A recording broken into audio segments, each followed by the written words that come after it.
Hello, I'm Miss Jessica and I'm the counselor here. Many of you know me or have seen me or worked with me before on things like behavior and emotions here at your school. We are going to start videoing some things for you to look at in your classrooms with your teachers.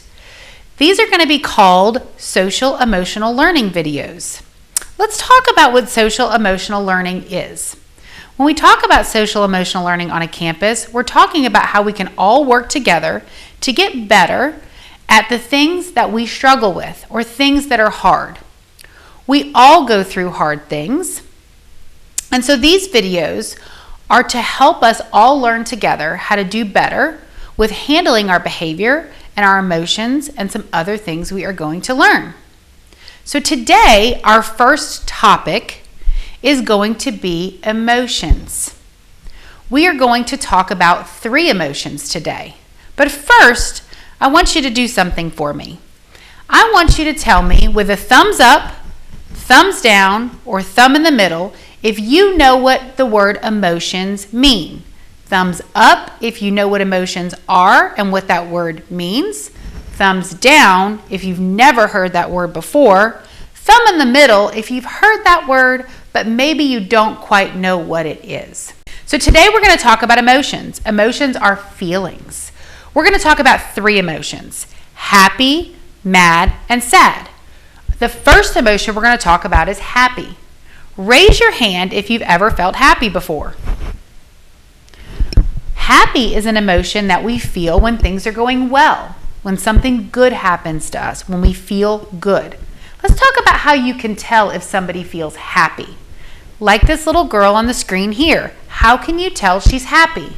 You can see it in her eyes. You can see it in her smile. Her body language is relaxed. These are some signs that you can tell that she is happy, right? Let's talk about how we look when we feel mad. The next emotion we're going to talk about is mad. Mad is when something happens that we don't like that might make us upset. Has anybody in here ever felt mad before? Raise your hand. Something that might make you mad is getting in trouble or getting fussed at by your teacher, or if somebody says something mean to you or calls you a name. Let's talk about how we can tell that this little boy is mad. Sometimes when we're mad, we cross our arms. Our head goes down. Our mouth looks mad, right? So that's how we can tell if somebody else is mad, okay? And let's talk about our third emotion, which is sad. Raise your hand if you've ever been sad about something before.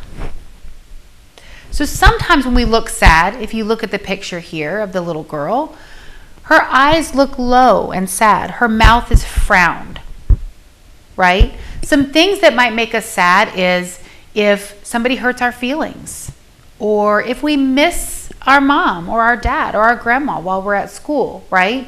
Those are some things that might make us sad. So right now, I'm going to ask that we pause the video and that you as a class do an activity together. I would like for you to either give an example of a time when you have felt a certain emotion and what made you feel that way, or if you prefer, you can do an activity of drawing an emotion face and writing about or discussing with your group, talking with your group about a time when you felt that way. So we're going to pause right now and then we're going to move on.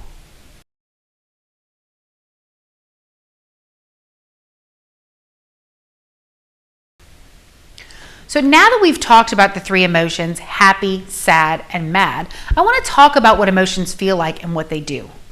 Sometimes emotions can change our behavior and change the way we treat someone. Sometimes emotions cause us to get regulated. So let's do a check-in. Dysregulated is a big word, and I want you to give me a thumbs up if you know what that word means, a thumbs down if you've never heard that word before, or a thumb in the middle if you've heard it, but you're not quite sure what it is. When we talk about regulation or feeling dysregulated, that is how our body can respond to an emotion, right? So when we get mad, a lot of times our heart rate gets faster. Sometimes we clench our fists. Our body feels warmer, or or we move and fidget a lot, right? That can be what it feels like to be dysregulated. And sometimes when we're dysregulated, we need somebody to help regulate us. We need somebody to help us to stay calm, because sometimes our bodies don't know how. And when we have certain emotions, like the emotion of mad or the emotion of sad, that can make our bodies feel dysregulated. We talked about how emotions can change our behavior. Let's talk about some of the behaviors that we have when we feel mad. Raise your hand if you've ever yelled at somebody when you were mad before. Raise your hand if you've ever hurt somebody or felt like hurting somebody when you were mad before. Those kind of feelings are often what happens when we get dysregulated, when we have trouble keeping our body calm, when our body is having or experiencing some negative feelings or emotions, right? Here's the thing that's important to remember about emotions. Emotions are temporary. They don't last, and they are always changing. So when you feel dysregulated because you are mad, when you feel angry, and when our behavior reflects that, meaning when I am mad, I say a mean thing about you. When I am mad, I clench my fists. When I'm mad, I want to throw something. That is going to go away. But what we have to do is work on how we get our bodies to calm and get back regulated. Here are some examples of some ways that you can help your body go from dysregulated or mad or sad to regulated. I'm going to give you 3 examples. One is deep breathing. Let's talk about the importance of a deep breath. When we're doing a deep breath to calm ourselves, one of the things we don't always do is hold that breath in. It's important to hold your breath in because it's important to let the oxygen circulate through your body to help your body systems calm down.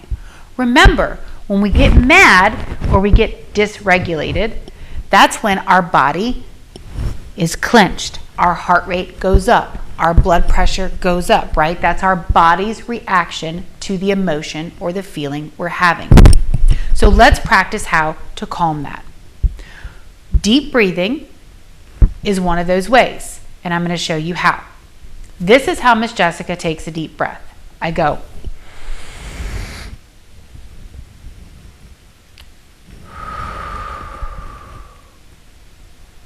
You can see when we move our fingers this way and this way is when we're holding, because we're holding that breath in to get oxygen to circulate. The other thing you can do is count while you have your breath in. So you can take a deep breath and count to the number 6 and then let it out. So I'm going to show you what that looks like.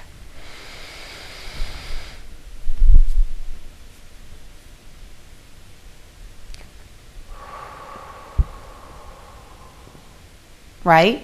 That is a way that we can calm our body or go from dysregulated to regulated. A lot of times we need help regulating our emotions, and that's what your teachers and the adults on this campus can help you do. Sometimes even the adults need help regulating and staying calm. And when we do these videos, what we're wanting is for everybody to work together and help each other out. Let me tell you another way you can help regulate your emotions or calm down. In your seat, you can grab the bottom. This is something called a chair pull or the push-pull dangle. So some of you already know this skill, right? When you're sitting in your seat, you can grab the bottom of your chair and you can pull up with your hands.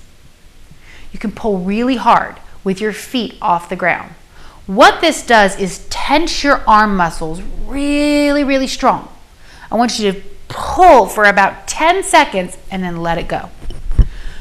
Another way you can do that is just by flexing your muscles until they shake really, really, really, really tense, and then let them go and dangle.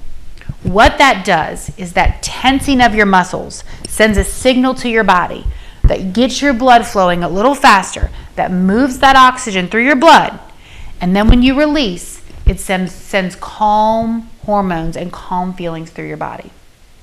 The last way is a wall push-up, and some of you guys know this skill, and I've already taught you this skill. But all that is if you've ever done a push-up on the ground, where you put your hands on the ground and you push yourself up, you do that exact same thing on a wall.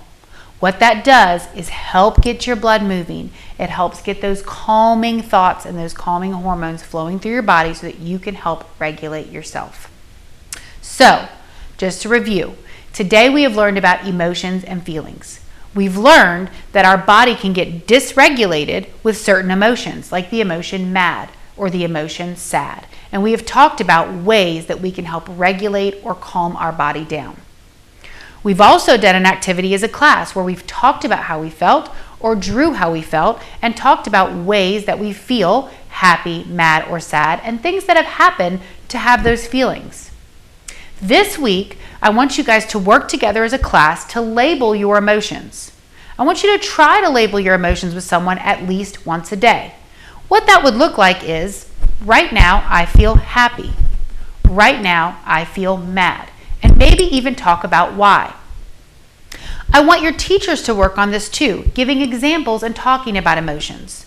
What that might look like is coming into class and saying, "Oh, Miss Jessica feels happy today because I got a good night's sleep last night and I had great coffee this morning," right? Just talking about our emotions and the way we feel. We want to start using these words so we can work together to talk about emotions and learn how it feels to be regulated and dysregulated so we can help each other do better in processing when we're having a hard time. Thank you guys so much for doing this lesson with me today. I'm going to be back in the future with some other social emotional lessons that we can work on together to make our school a better place. See you guys later.